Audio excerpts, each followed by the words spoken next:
Hey everybody, this is a Swamp Cleaner here, back with another video for you. And this one is going to be a very special video because it is our America 250th birthday special. And you don't get a 250th anniversary very often. So we're going to make this one count. I hope you guys will enjoy it.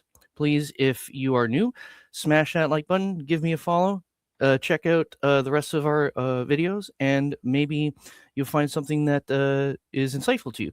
But let's get right on with the show. I'm joined today by my good friends Random and Vermicious, and we'll be discussing America, past, present, future, the ethos of America, why America is so great and unique on the world stage, and we'll be reflecting on events, some people, whether they be a warfighter or a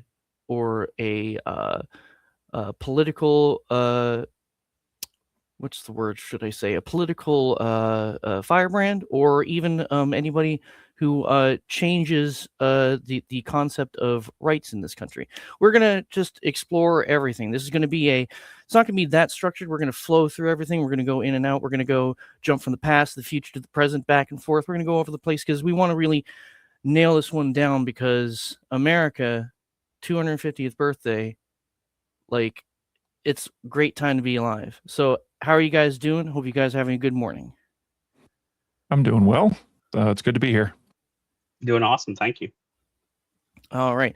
Well, we'll start off with, even though I'm not a big UFC guy, I did actually watch the replay. I don't have Paramount Plus, but I did watch a replay of some of the UFC fights, and that was epic. I mean, if you don't think that Jets screaming over the White House while dudes are knocking their teeth out in an octagon is patriotic, then I don't know who you are. Especially that we'll start it right here. That iconic image of the rainbow and the low-hanging clouds over the Washington Monument, and then the streak of lightning coming through. That, in my opinion, for the current day of America, sets the tone for who we are as a nation. We're a nation that can be frightening and scary a little bit, but there's also a beautiful, colorful, deep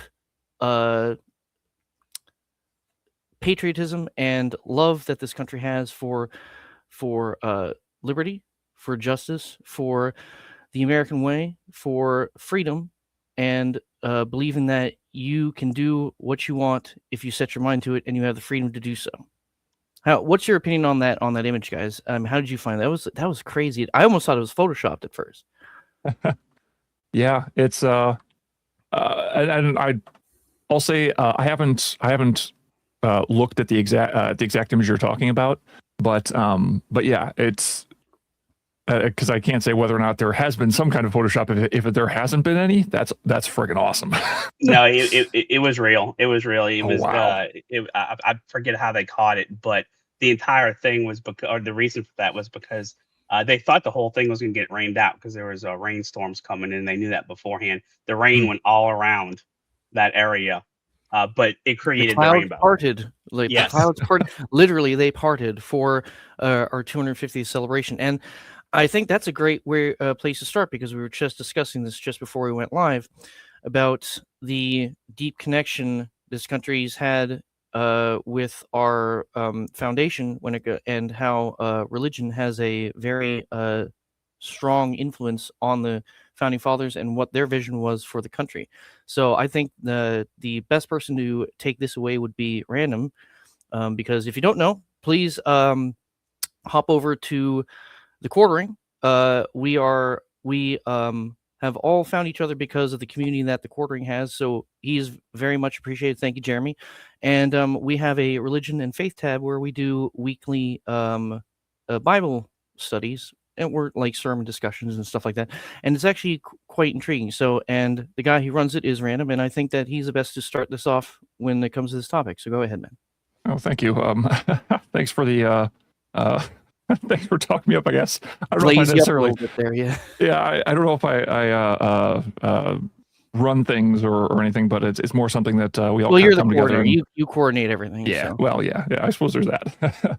And one thing I'll say that kind of came to mind while we were discussing the rainbow, that then there's lightning and whatnot, the clouds parting, is I think a lot of people, when they think of the rainbow, they think of what's going on right now in degeneracy, I'll say, with Pride Month, where they have taken the rainbow and made it something that initially was not meant to be. Something that came to mind was Genesis 9:13, where God says that I put my bow in the cloud, and it shall be for a sign of a covenant between me and the earth. And it's that there would no longer be a destruction of the entire earth with water.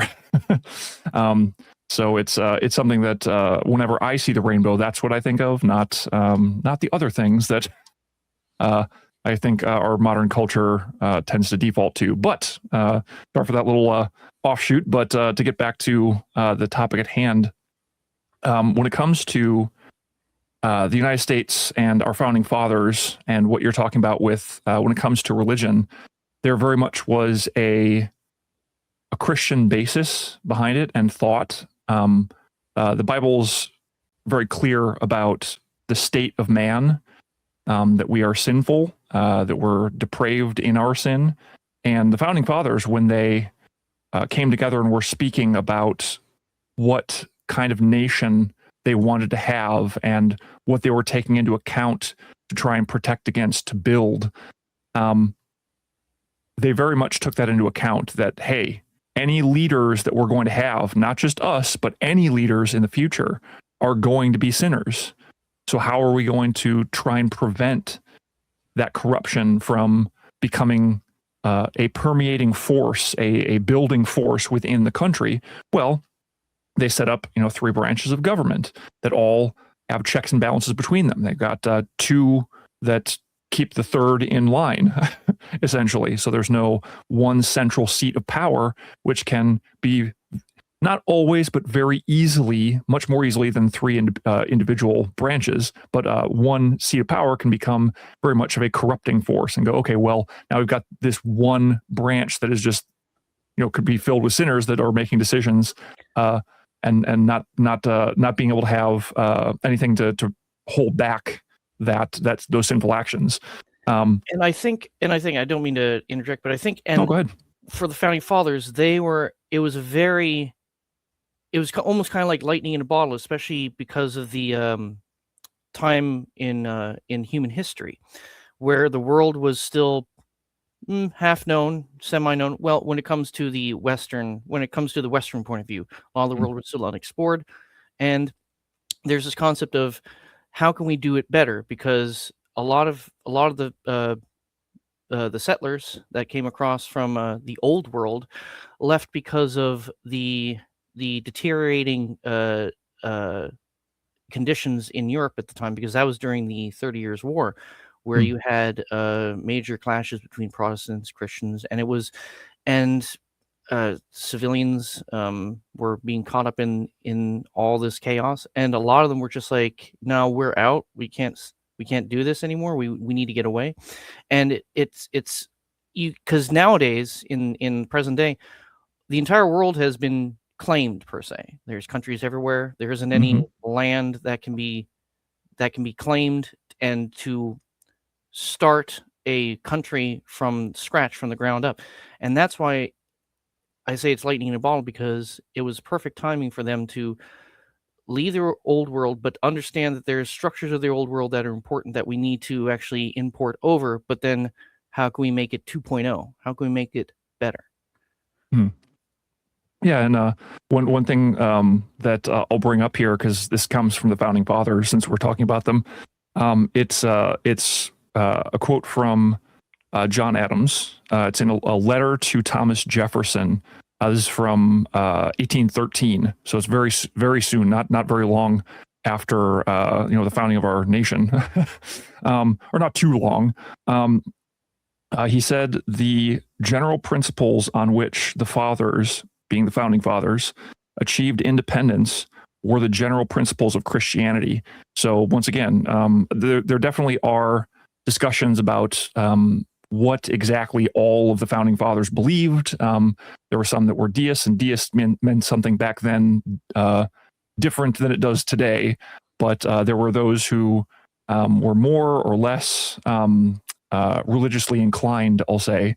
But all of them understood that there are principles out there that are true, and Christianity has so many of those correct that again, that's John Adams' quote saying that the principles that the founding fathers used in order to gain independence were the principles of Christianity. So it's very straightforward when it comes to many of the quotes. And again, you can look up many of their writings, the discussions of trying to avoid the tyranny of the few and the tyranny of the many, which unfortunately current day America is kind of pushing a bit more toward, going, okay, well, if we could just do away with, this electoral college thing and just have the majority of people vote in, what we want, well, that's the tyranny of the many that they had discussed. So yeah, it's there's a lot of stuff that I think that the founding fathers were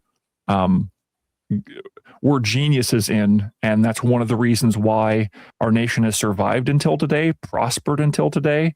And I think that we need to get back more to what they were thinking in more ways than one, not just in the Christian stance on things, but yeah, I think getting back to the way that they were thinking, I think will help us not only today, but off into the future, and to stay a good nation. Yeah, because the founding fathers, like they it wasn't just like they just showed up from anywhere. They for decades before the revolution, before the formation of the country, were creating a robust identity for an American, and I think that they had this freedom because, like, it goes back to they didn't have the weight of the church, and I want to use church TM kind of thing. Like, they didn't have the weight of that on their shoulders, trying to nudge them to do things in a certain way, and they wanted to break free of that, but still embrace God and all the teachings of the Bible, but have this more individualistic mindset, and allow people to explore their freedoms. Now, it's not like I'm going to do whatever I want whenever I want, because you'll start violating, tenets of the Bible, and also just common law, and that's where it's a fusion between. Even though this is pre-French Revolution, the freedom and liberty mindset of a lot of the French subjects at the time, and then infusing that ethos with a common law practice of like British governance, and I think they caught it perfectly, because of the fact that they debated this for years and years and years before they ever implemented any of their ideas. So they really thought this out.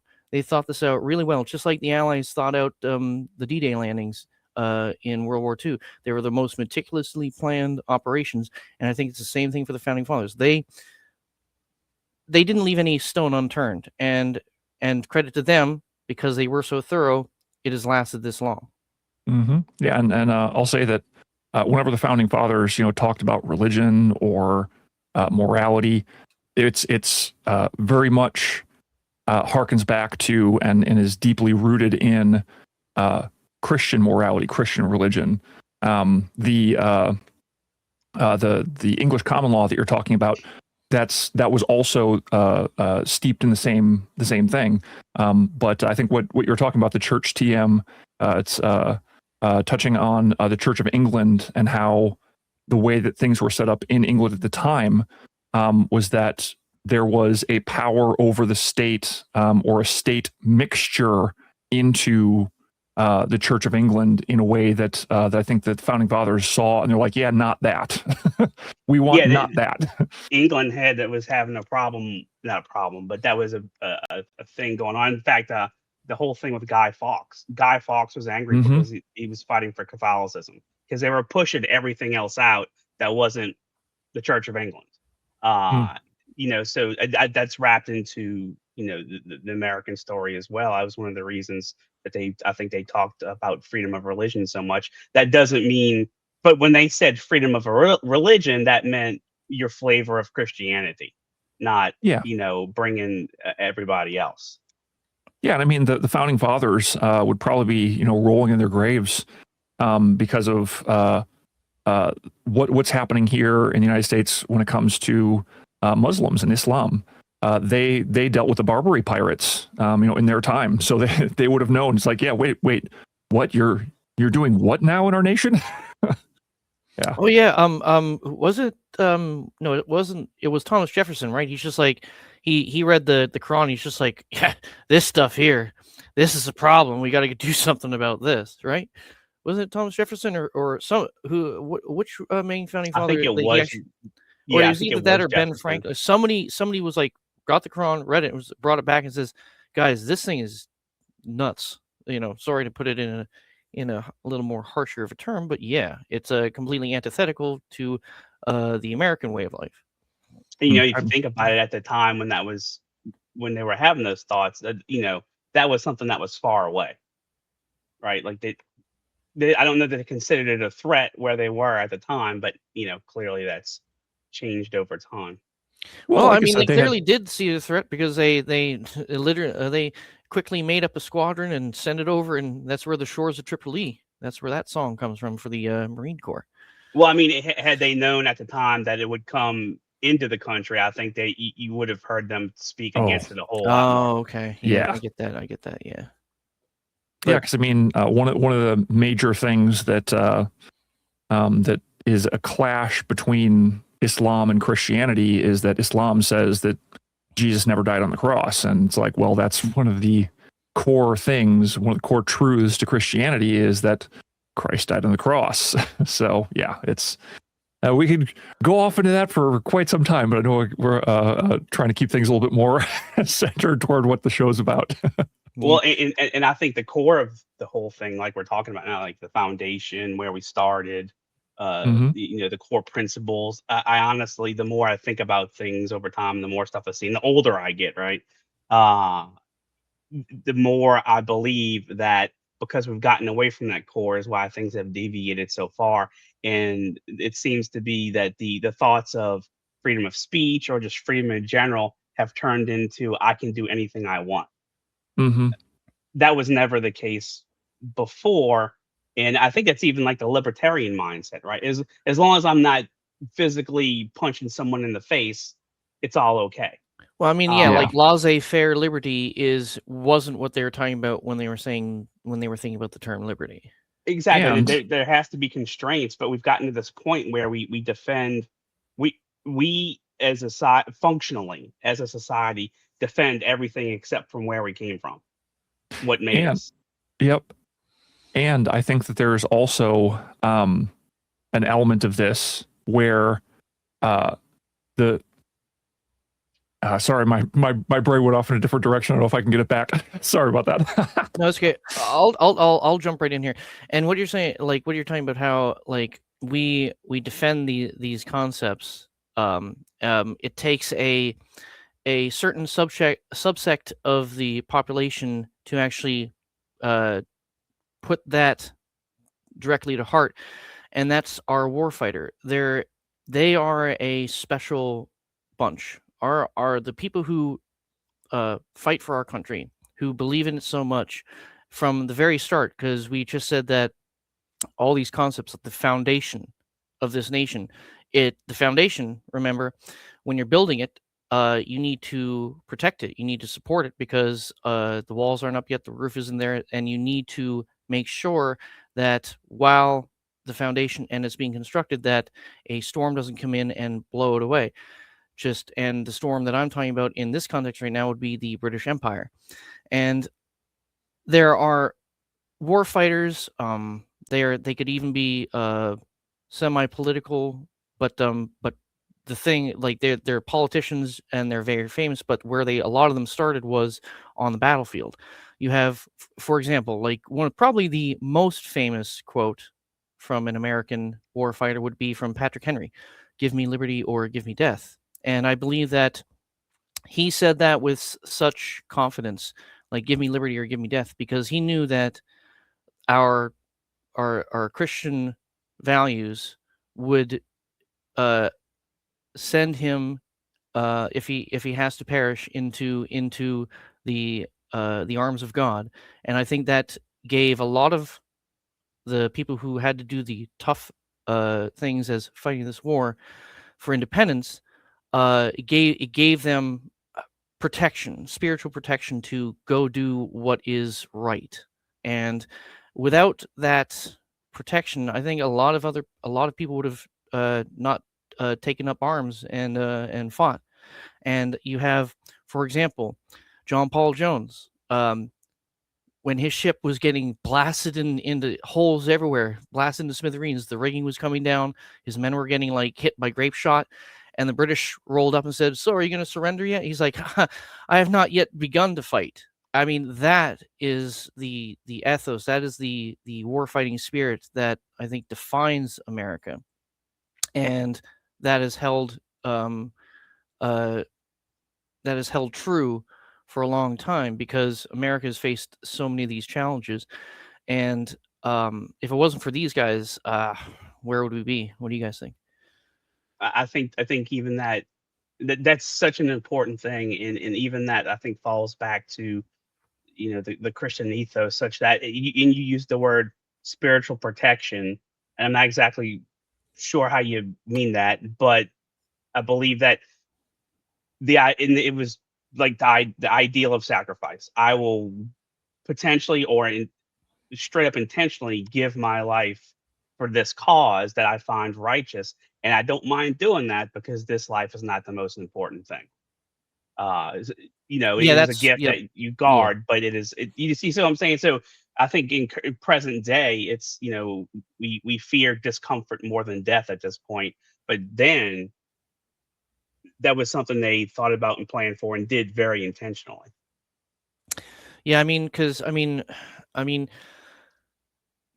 current current year, 2026, with everything at your fingertips. Even a lot of people become disillusioned. A lot of people, because my immediate wants and needs are fulfilled. I don't need to think past that, and that it's a dangerous precedent that that's happening, because a lot of these guys, they had to farm for a living when they didn't have to fight. They had to make sure that they still had to tend the fields. That's why back in the day you had wars, you had campaigning season.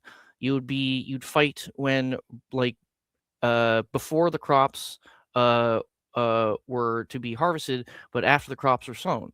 So that's why you had a lot of the time that you had battles happen only in specific times of the year. But after a certain point, push comes to shove, you have to fill that breach constantly. Otherwise, everything will slip away from you. I mean, look at Valley Forge.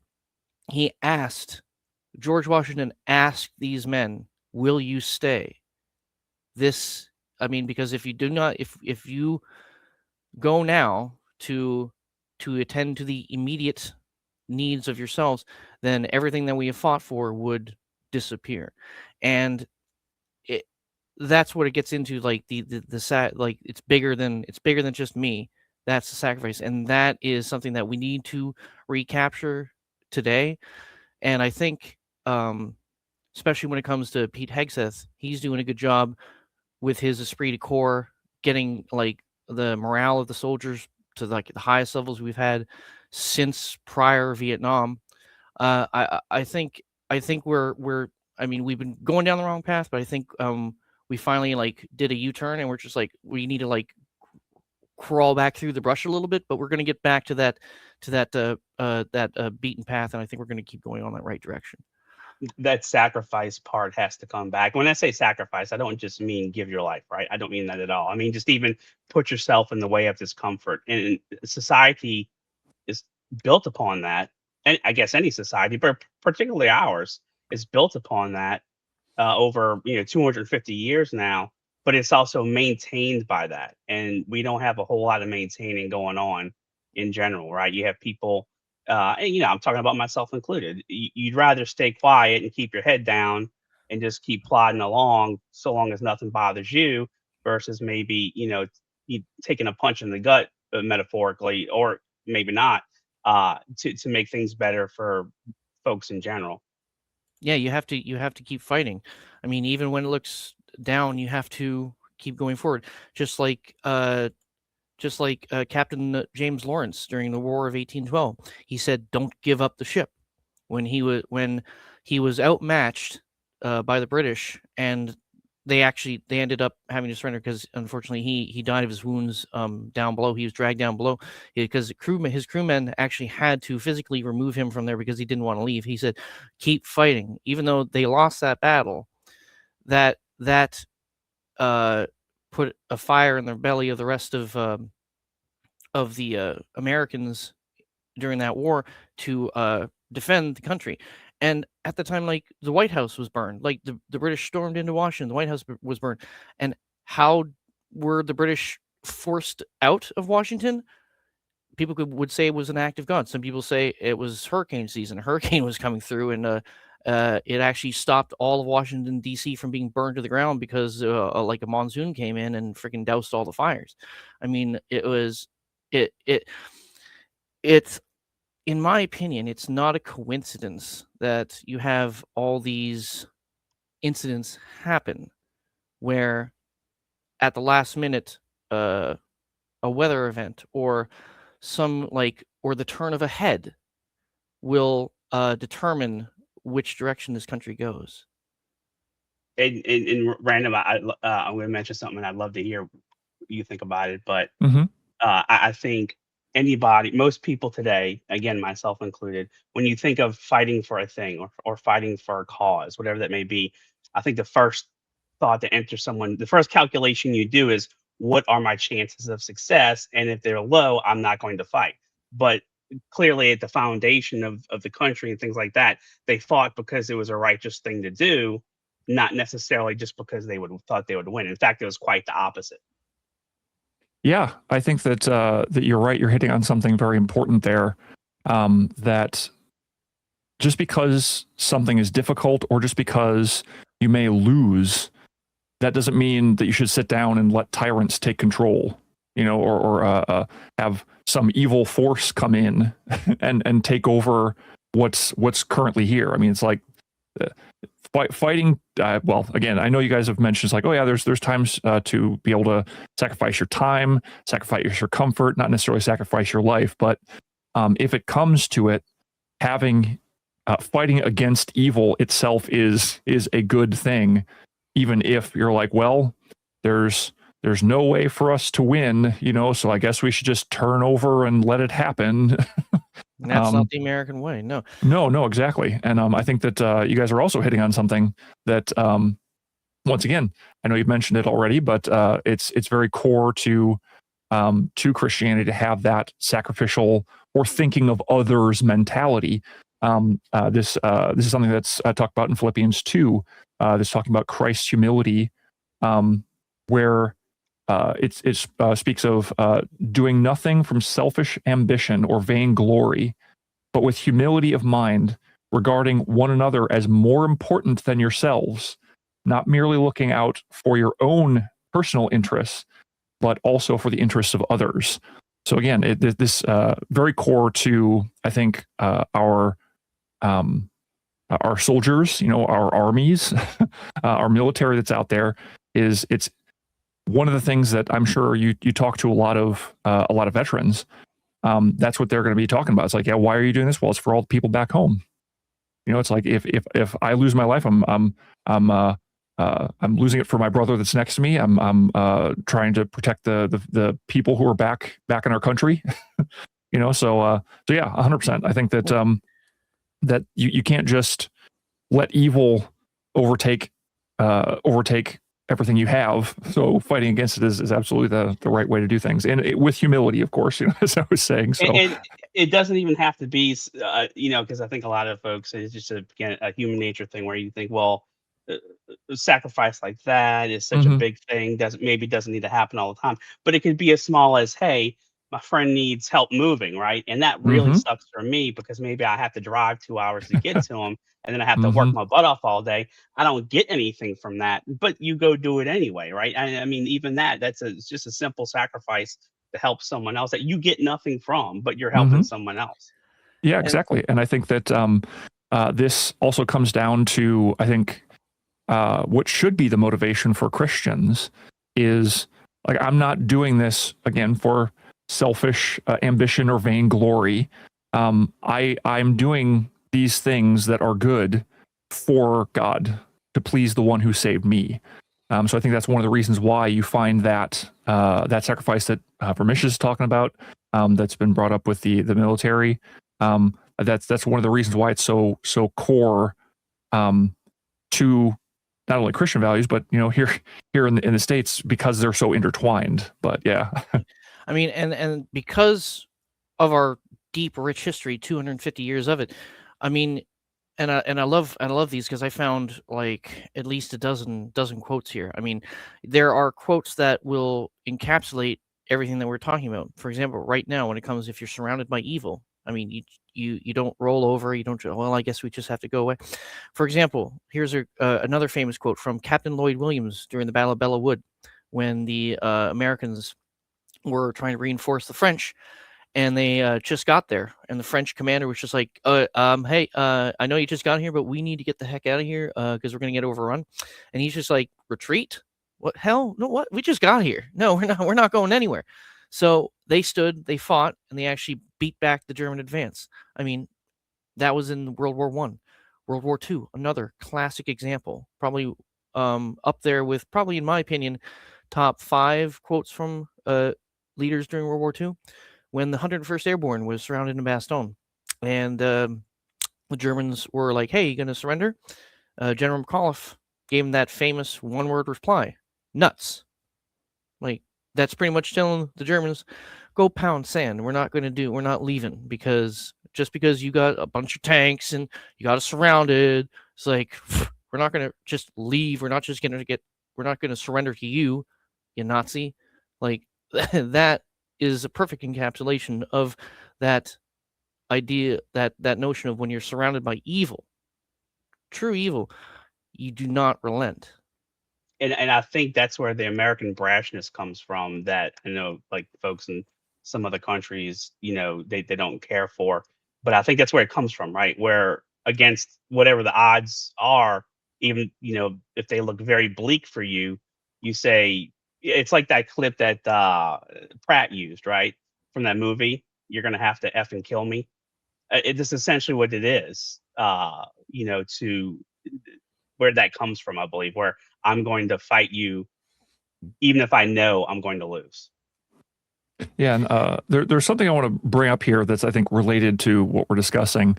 The brashness or the um, kind of devil may care attitude in a way that I think contributes to something that recently people have been taking note of here in the United States, because the World Cup is happening here in the United States, and I kind of went down a Go little bit England, of go America. yep. USA first, England second.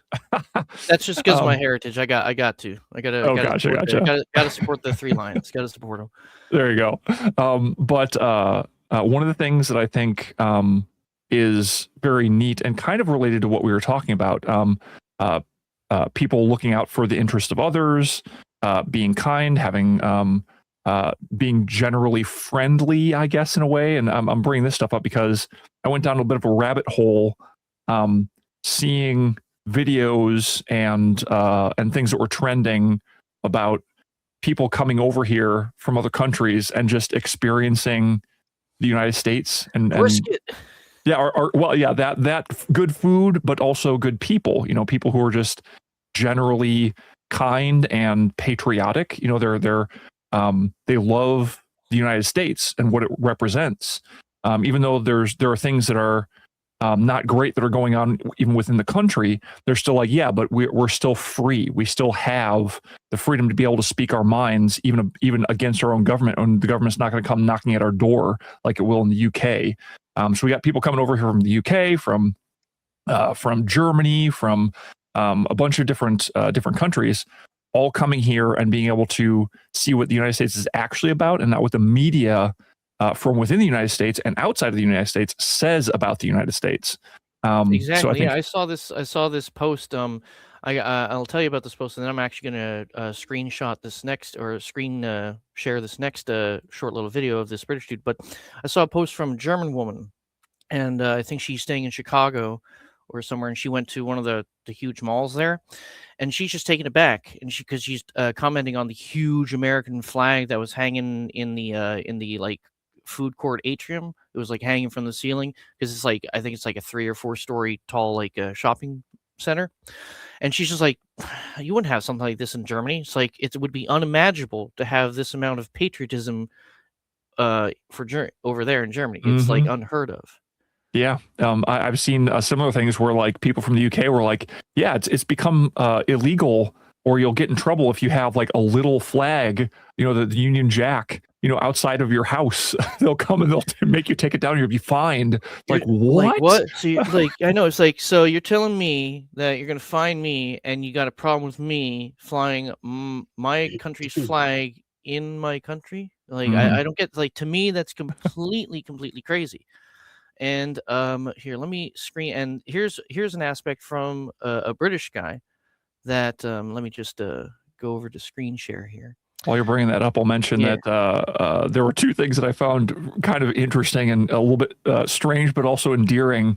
The people coming over here apparently are yellow buses, like yellow school buses, and Walmart. Like, both of those were things that people were like, "Oh my gosh, this is mythic. This is like, these are real," I know, like, this guy's like, why is this mayonnaise so big? and then there's a couple where like this person was posting, is like, ranch. I've never had. What is this ranch? Yeah. Like, this is they are pretty much treating like this is like crack. Like, this is so good. Like, why don't we have this over here? Yeah, I've seen that. Yep. Where it's like, why didn't you tell me that ranch was made with crack? We need this over here as soon as possible, Germany, or something like that. So, but here, let me share this for you. Can you guys see that? Yeah. All right, let me just play this, because this is a British guy coming to Gun Rights Awakening. So. One of the things that's become extremely apparent to me after spending a few days here with a group of Americans and other nationalities is how much of a English people are in general when it comes to arms, guns, and basically protecting their nation. We've been totally pacified in the UK, and through removal of our arms, our right to bear arms, it's caused a big problem for us. And now our government is basically turning into this absolutely tyrannical, feminine leadership that is gradually eroding all of our rights. And there's really not much we can do about it. One of the things. Yeah. Yeah, he's definitely not wrong. They're actually. I saw someone in the rabbit hole that I went down. There were people who were from the UK who were talking about, yeah, there are places you can't even go and buy kitchen knives now, because those things are something where they have to go down and get the tips ground down. And they're like, and we all know why. And they kind of looked at the camera and they're like, we can't say, but we all know. Right. And even the poor guy that recently lost his life over there that was stabbed at, the Novak case. So I watch a lot of UK news, and I watch Canada and some in Australia and other places like that. The first thing not everybody, but the UK media I saw, the first thing they were all talking about was that, well, it's a problem that guy had the knife. I'm like, I don't think that's your core problem. But I think that's like the angle that they just come at initially with all of it. Well, I mean, they like the gentleman in the video just said, they've been pacified. They've been berated to the point where the individual who's holding the knife, the individual pulling the trigger on the gun, is not the problem. It's the inanimate object that if you would just like put it down and leave it on a counter somewhere, it would do nothing. Wait, what? It doesn't jump up and attack you? I don't know. It doesn't like the gun doesn't have like two little googly eyes and like an angry angry scowl on his face and goes like, "Arr!" and Wait, goes, mine "Poof." does. Hey, that's a good decal. That's a good Exactly. decal. You know what? It lets the person know that I'm aiming the gun at them, that I'm serious, you know? It's just like, and they pull the trigger, just a little flag comes out that says power. Yeah. There we go. Well, and I think you have some of the same stuff has been going on here for a few decades, right? Clearly, it hasn't taken over, nor has it taken hold like it has in the UK. But there's some of that stuff here too, where people think the only way that you should defend yourself is to dial 911. Yeah. And it's amazing how when the founding fathers talk about rights and also responsibilities that go along with those rights, that when they talk about the Second Amendment, they very much talked about this is not only to protect you as an individual from people trying to take your stuff, but also from tyrannical governments. It's almost like the founding fathers were geniuses, and what they were talking about back in England is finally coming to fruition, where it's like, oh yeah, you guys didn't have that enshrined as a in your founding documents to make sure that the government doesn't encroach on this. Oh, well, look where it leads you. Mm-hmm. I mean, because in Britain they have the concept of free speech, but it's actually not codified in the law. So I mean, you can some people be like, he said something mean at me. It's like, okay, well, sir, you got a license for that insult? Oh, time to go to jail. I'm like, have you used the electronic, air wires that we use in order to transfer communications? Oh, well, you're going to go to jail now. Well, I mean, they're literally doing that. You will get put in jail for an ex post. They will show up at your door.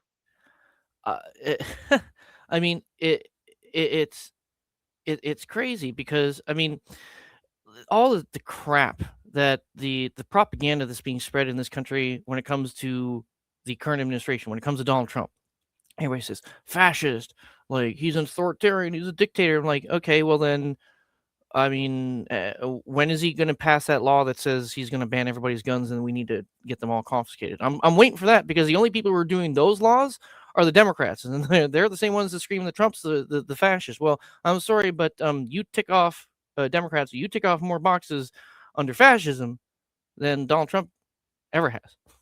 Well, and it's like Asmongold, who has some interesting takes on things. But it's usually fairly logical things, saying that he wishes that Donald Trump was the actual dictator and be more extreme to solve things, right? Not necessarily to take over. And his take on that is, if things continue to erode, whether it's the UK or here, and nothing's done, that guy will be put in power. Mm-hmm. Yeah, because if you don't allow the errance of grievances, like, yeah, if you make a peaceful revolution impossible, a violent one is inevitable. And this liberal mindset that you cannot offend, or words have more power than actions. I mean, it's not a new concept. It's been around since Marx has been spewing his stuff, but it's gone into overdrive, especially in the past 25 years or so, to where, and that's where you get this pacified, weak mentality, where even though we still have a strong subsect of the warfighter, and I know my focus, I'm always coming back to like the warfighter here, but like that idea of having to tiptoe around words or your own thoughts and opinions would be a foreign concept to great leaders of the past, like brash leaders in the past. For example, like General Patton. Like when he was talking about the Japanese, when he was talking about the Nazis, he didn't mince words. He was going to tell you exactly what he wanted to be done. Like, for example, one of his greatest lines when in his speeches there was, "We're going to grab them by the nose and we're going to kick him in the ass," because and this mentality nowadays would be like, oh no, you're going to grab somebody? Oh no, you're going to kick him in the butt? That's violent. You shouldn't be doing that. Well, that's even flowed into the thought of well, you talked about war fighters of war, right? Where people nowadays we talk about war and even our own stuff that's going on now. They were like, well, you can't do this, you can't do that. You've killed some civilians. That's a war crime. All that is nonsense because if it's war, th- there are no rules. Those things you cannot gently fight a war. No. You cannot treat that as a fragile thing. So I think that that has gone flowed into everything. And I can tell you for a fact, I have a good friend that was in the Navy for 25 years during the last few presidents before Trump. Uh, they feel that, right? They do consider whether they have something to fight for or not, and their morale does affect a lot. And So that's why Hegseth is doing such a good job yes, reinstilling that morale into our fighting spirit.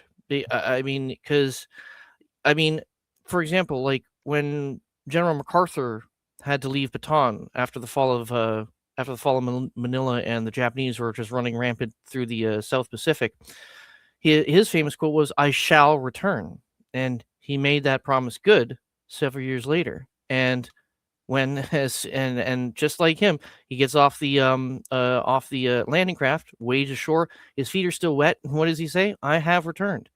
I mean, it's this idea that America, if we say we're going to do something, we actually follow through and do it, and that's where this liberal mindset infects and destroys that, because they're saying, and it harks back to earlier what we're talking about. It's like, well, I mean, we should probably just give up because insert reasons here. And I'm just like, no, that's you cannot do that. You need to nip that in the bud, otherwise the entire fabric of our culture and society will start unraveling at the seams. and I think that falls back to the sacrifice thing again, right? Because you have people say, "Well, let's give up or let's not do this because it's going to discomfort or to hurt me," versus we need to do this because it's worth fighting for, regardless of the consequences to myself. And Looking if out we for the interests of others. yeah, Yeah. and when you circle back to like war itself, especially war in present day, I think the way we wage war nowadays also helps this liberal mindset of like this whole like weakness, because nowadays like your war is you're slightly removed from the battlefield. Somebody will be in a building somewhere with a joystick flying a drone, and then boom, they blow up like 20 terrorists somewhere. And like, well, I mean, beforehand, without that technology, you'd have to send guys in there to take care of them face to face. I mean, war, and that's where, because people have lost the immediate idea of what engaging in warfare is, especially when it comes to even hand to hand or close quarters. I mean, that's because we can delegate a lot of the destruction that we can rot to uh, technological advances. It dulls the edge of the fighting spirit and the actual the will to do that the will to actually get the job done. It's almost like the grocery store thing, right? Where you go to the grocery store so long to get meat that you completely are disconnected from where it comes from, and then you find that where it comes from is offensive in some kind of way because you're so disconnected from it. And the war thing is no different, right? If people over here had to think, well, if I don't take out that guy first, he's coming over here to get me. It's a whole different concept than, well, that guy way over there that can't touch me. Maybe you shouldn't have killed him because we don't know what he was You doing. did a war crime. I'm like, Exactly, exactly. And look, so my actually, I talked to my buddy yesterday, the guy that was in the Navy. He mentioned that very thing. He explained that at the point where weapons became that way, where they were that targeted, that's where he said even within the military, the whole like don't kill in civilians thing came in because you could avoid it. You could almost explicitly avoid it obviously sometimes You know, it happens accidents anyway. happen. Yeah. Right. But he said that was the point where that kind of became the thought process, even in the military, because everything was. He said it was. He said it's been so. They don't talk about it. They didn't talk about it till way after it happened. But he said it had been so precise for so long that they could drop a rocket or a missile within a couple of inches of where they're trying to hit.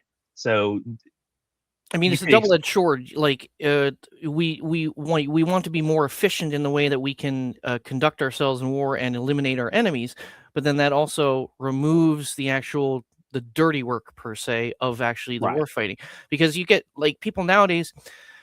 When we were hauling off on Iran a couple months ago, when we were just bombing the shit out of them, and we took some casualties, and like one of our like AWAC planes got blown up on the tarmac.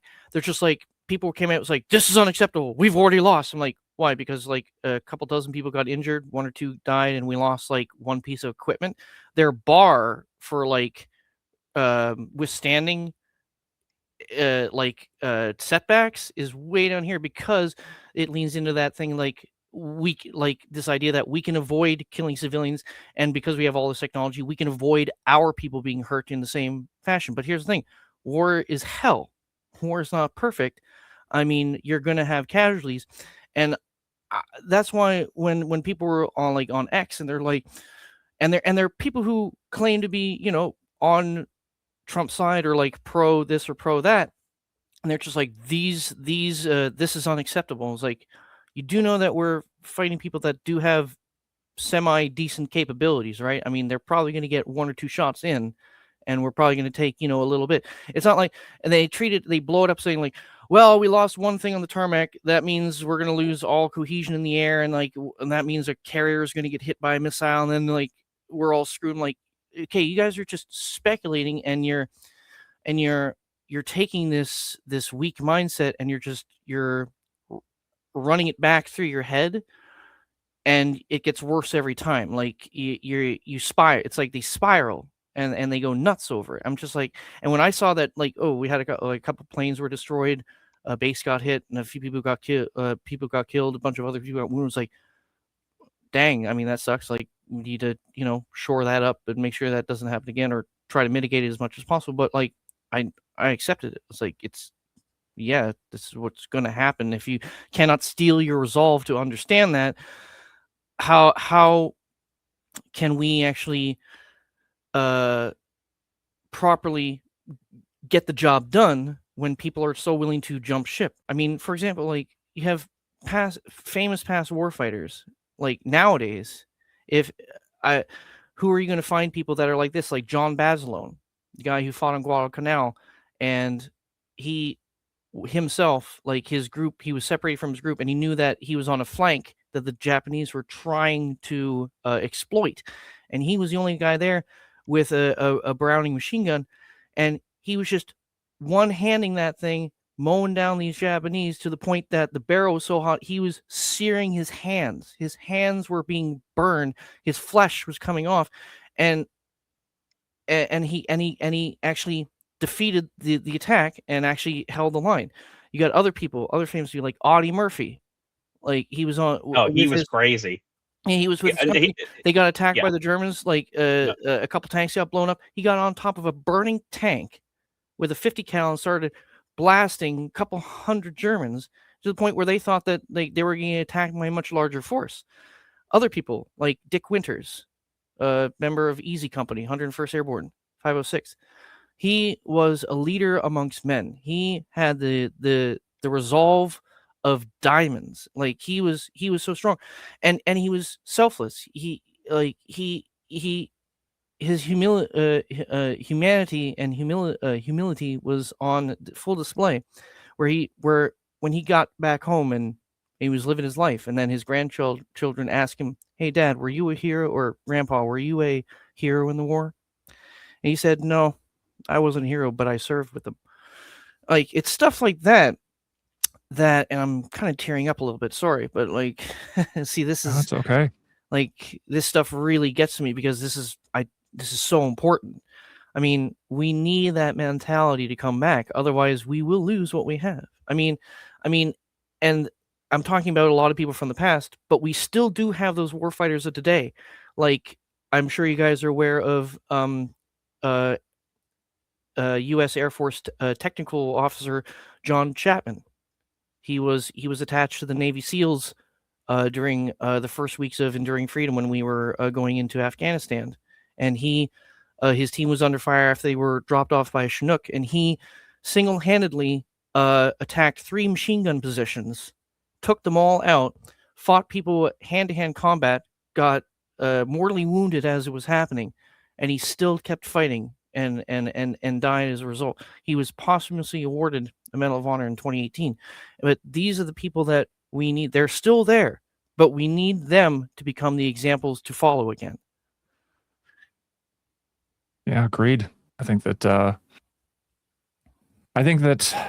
there's been a lot of distraction, here in the States, that has made it so seeing things like that more clearly become a lot more difficult. I think some of what you mentioned earlier about how some people can look at something like, oh, we had a few casualties, and everything's all bad, and we're losing. And I think that can stem from, well, the current people who are in office are not the ones that I chose, so everything they do is wrong. So the things that they actually do that seem like failures, I'm going to point those out all the more. I'm going to notice those all the more.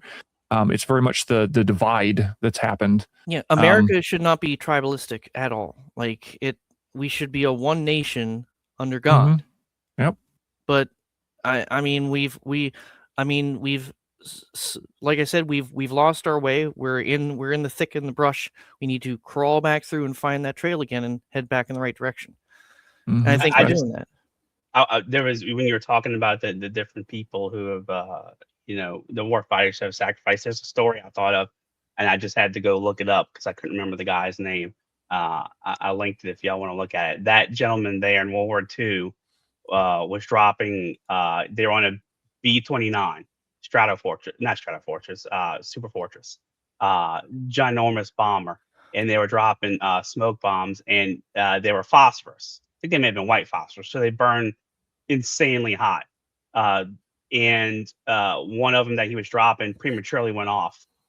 That dude picked up burning phosphorus and dropped it out the plane, so it didn't kill the rest of the plane. Everybody in the plane. Yeah, I'm just reading that. I just saw ignited inside and he lived. The thing, 1500 degrees. He just grabbed it. Oh wow, jeez! Blinding him, searing off one ear, and obliterating his nose. Good Lord! See, he sacrificed his own personal in the immediate, his own personal well-being for the crew around him, for his group, and that's the sacrifice that we hark back to at the start of the conversation. Mm-hmm. Like that's I didn't know about that story. I'm going to read into more about that one. That's and it wasn't nuts. just typical sacrifice. I mean, he's becoming burned almost to death. How he survived, I don't know. He lived to, it's, if you see it, to 80 years old. I remember seeing pictures of him when he's still alive, and it was obvious what had occurred to him, right? It is pretty rough. Yeah, it's like the guy, the one, I forgot the gentleman's name, but he was at Lexington and Concord, and he was one of the first few militia guys to actually get shot, and he was already an old dude then. I think Fat Electrician actually made a video about this guy. He's just like a badass, and he's just like this old, he's already like 60, 70 years old when it happened, and he gets shot. Like he loses a limb or something, and he still lives to like 99 years old or like 100 years old or something, and he just still kicks it for 25 years after he like gets shot and lost a leg. It's like, this is like where like this the stock of people that we need to get that kind of person back. Yeah, and I think that one of the issues plaguing, and I am kind of going all the way back to something we were talking about kind of at the beginning of the show. One of the things that I think we're contending with, that I think people have lost sight of, is having your morality in the right spot. Having that mentality in the right spot. And in order to have that mentality in the right spot, there is that morality that needs to come from an understanding of human nature. And I was I'm going to use a quote that I gave out for Mishis to use, but I think it's very very apt here for what we've been discussing. It's another quote from John Adams, where he says, "We have no government armed with power capable of contending with with human passions unbridled by morality and religion." So it's passions that are apart from morality and religion. And then later on in that in the same quote, he says, "Our Constitution was made only for a moral and religious people." And if we go back to what he was talking about with the quote that I used, we know he's talking about Christian morality, Christian religion. And he says it is wholly inadequate to the government of any other. So the people that don't have at least an understanding and respect of the Christian morality and Christian religion, one of our founding fathers, John Adams, said it's inadequate. It cannot be used to govern such a people. So I think one of the reasons why we're seeing that loss and we're having that fragmentation that's going on is because that has been lost, and the Constitution, as it was originally laid down, was meant for the government of Christian religious and Christian moral people. Yeah, because I mean, his quote was actually prophetic, because roughly 90 years after he said that, we had a civil war that dealt with one of those pillars of morality. We say all men are created equal, but 90 years after the formation of the country, we still had slavery. Now there's this debate about how the actual war was started, what the actual reasons behind it was, if slavery was a main focal point or if it was tacked on for political reasons. That's a debate that can be had. But we had to address an issue that was happening in this country, and it was tough to do. In order to cut that wrong out of our country, we had to sacrifice a lot. We even had to, at certain points, suspend our own institutions. We had to suspend certain parts of the Constitution to actually get things done, and that's where this debate nowadays comes in with people and their principles. And I'm in the camp of, I have my principles, I know what they are, but in order to maintain them, sometimes, especially in the face of certain evils, I have to temporarily put them aside and do things that are, and possibly do things that are beneath what my beliefs are, in order to come back to a point where I can actually maintain that and actually live by my principles. Well, but you're doing that because of your principles, not in spite of them. I mean, no, yeah, I'm not spiting my principles, but I understand that sometimes you'll have to temporarily suspend them in order to secure them. Our culture, our values, our morality should be defended, and then because we haven't defended them for so long, and it's all become very relative. I think that the death of morality is relativism. That's why we're in the spot that we're in. But you have to defend it. You have to defend it. Why do you think the British like turned a blind eye for a couple decades when 250,000 girls were being raped by foreign Muslims? Because they didn't want to be known as Islamophobic. No, that's not the reason. They're much bigger goals above that. They're what all the immigration stuff is about. Flooding the cultures. I know what you just said is not incorrect, right? Obviously, there are more than one reason, but I'm talking about the higher goal. But I think if you boil it all down, as far as like the sacrifice and the foundation of the values of Christianity and so on and so forth, I think you look at today, why things have, let's just say, just in our country, have kind of gone so sideways. I think it boils down very simply. So if you have nothing but nihilism and selfishness, and you don't have that sacrifice component, that effectively, at the end of the day, if you have nothing to die for, you have nothing to live for. Yeah, I mean, if if you're just sitting around and all you care about is drinking your Mountain Dew Code Red and playing Call of Duty, are you really going to have the impetus to go up and go out there and fight against a radical ideology that wants to destroy you?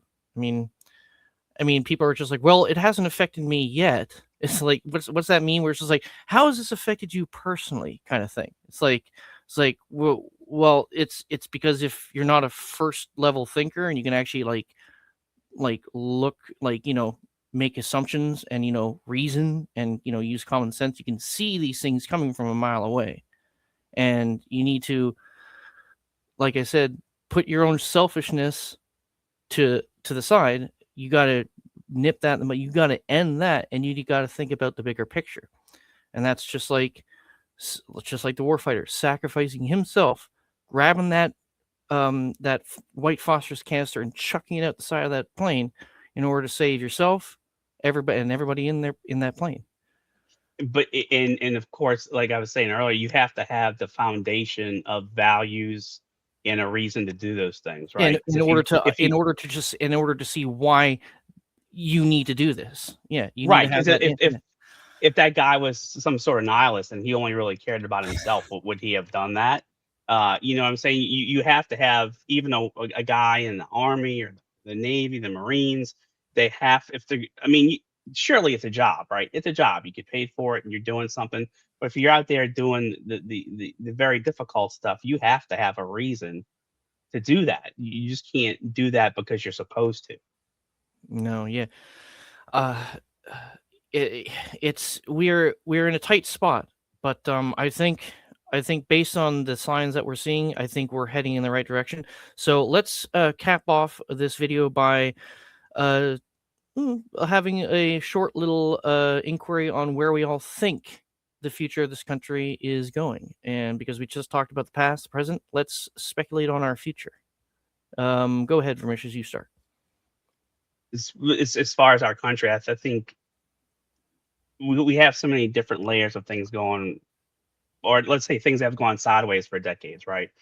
Things I've seen my whole life. Maybe I didn't understand them at the beginning, but as I look back now through the decades, they've become clear. We've slid sideways for a number of reasons, but I think there's a revival of all the things we're talking about here, right? That is coming back.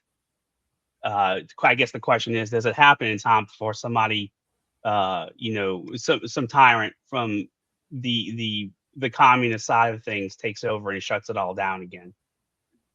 But or even a subversive person from the right.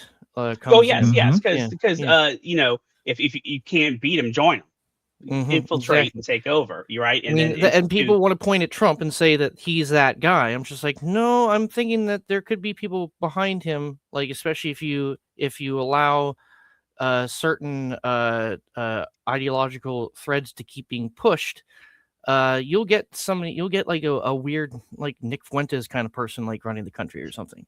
Yeah, absolutely. The people who are organized, and there's groups, and there's funding, and there's resources, they will absolutely seek to infiltrate and to use whatever they can for their own means. And it's not because of something they believe. That's just what they want to do. And the belief thing kind of, they'll move that the way if they need to. But I personally believe that things are currently potentially in a very good trajectory where we're broken out of the framework of globalism, nihilism, belief in nothing but what you experience. We could be turning out of that here, and if we do, I think that will. Trump talks about like the new golden age, and that does sound silly, but I think it is a potential. It is a real chance for that. Yeah, I think we have not fully yet begun to fight per se, and we need to do very well to not give up our ship, because otherwise, we'll all be in a different place, in a very worse place, and I don't even want to think about that. What about you, Randon? What's your thoughts on the future? I definitely agree with what you guys are saying so far. That I think that there is very much of a pendulum swing that went so far in one direction that things are now starting to come back. That doesn't mean that the things will continue to go that way. This is not something where we stop pushing, to to go back to the time when there was respect among Americans, among U.S. citizens, where it's like, okay, well, I disagree with you about your take on something, but there's a respect between us. Yeah, I will. Like, well, what's the quote? It was like, I disagree with what you say, but I'll defend your right to say it, or I'll defend to the death your right to say it. Yeah, exactly. Where it's like, okay, and there was that understanding of, okay, if that goes away, if my side makes that go away for you, well, that weapon can then just be picked up from your side and then used against me. So it's like, of course, we should have that understanding between each other, have that peace between each other. But yeah, that's been torn down in the past, and I hope it's coming back. But again, like I said, it's something we need to keep pushing for and toward. Well, Tim Pool has that. He touches on that subject too. I mean, and he'll come at it from the point, it's like, yeah, I will defend people if people's rights to say what they want to say, if and he puts the caveat, if they reflect that in return. He's not going to defend some woke liberal commie who wants to throw Tim in jail for what he says. So Tim is not going to respect and protect or try to stand in the way of forces that would stop that person from speaking. I mean, yeah, if you don't, it's kind of like it's the scorpion on the frog's back kind of thing. If you don't defend what makes you free, you will not be free. Yeah, and I'll say that. So what you guys are saying, I agree with, and I think that I'm hopeful about that.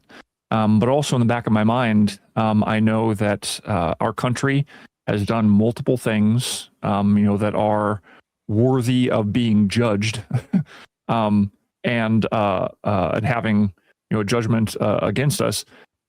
So I guess all that said, I know that there are ways in which God can use a government to bless or judge a nation. I pray for mercy rather than wrath, for blessings rather than judgment. But yeah, like I said, it's something that if we don't keep that in mind, we don't keep that, what the founding fathers had in mind, where they're like, hey, we're all a bunch of sinful people. We're all going to have issues. So we need to make sure that sin doesn't overtake what we have here. That we need to have that right mentality, that Christian morality, be religious in a Christian way, so that we can ensure that our thoughts and minds are focused on the right thing, on that Christ-like mentality, from Philippians 2 that I was saying before. It's like we're thinking about others more than ourselves. Throwing that phosphorus grenade out of the plane to save other people, sure, ourselves as well.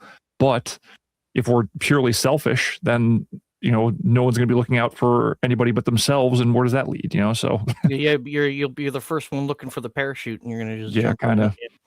Yeah, so I think overall, the thing that matters most in all of that, as far as avoiding sin and doing what is right, is not just doing the right, but the persistent struggle against doing the wrong. Yeah, just nonstop. I mean, if the worst, and I think we'll wrap this up here, and I'll have the final say here. I think, if the unimaginable happens and we fail to return our country to its true glory, and we get surrounded by the enemy and they're on all sides, I guess the last thing I'm going to say is nuts. Amen to that. And with that, I think we'll wrap this up. I hope you guys enjoyed this discussion. I hope you guys enjoy your 4th of July. Please spend time with your loved ones. Please go to your local war museum if you have one in the area. Maybe if you have the opportunity, go down to DC. The place is lovely now. The reflection pool is all clean. They even got the Columbus Square fountain back up and running. One of my bucket lists is eventually getting to DC and checking out the World War II Memorial. I heard it's really spectacular, and I would enjoy checking that out and reading all the inscriptions everywhere. I wouldn't mind going to Arlington and walking through the rows of crosses to pay respects to the people who pay the ultimate sacrifice for our country and laying down their lives. Those are all the true heroes of this country. And again, hope you guys have a great 4th of July. Hope you guys have a bunch of fireworks. I do. I got myself some big fireworks, big old mortars. So it's going to get a little loud. But hey, it's 250. It only happens once in a lifetime. So please enjoy it. And with that, for Random Ransom and Vermicious, this is Swamp Cleaner. Hope you guys have a great day.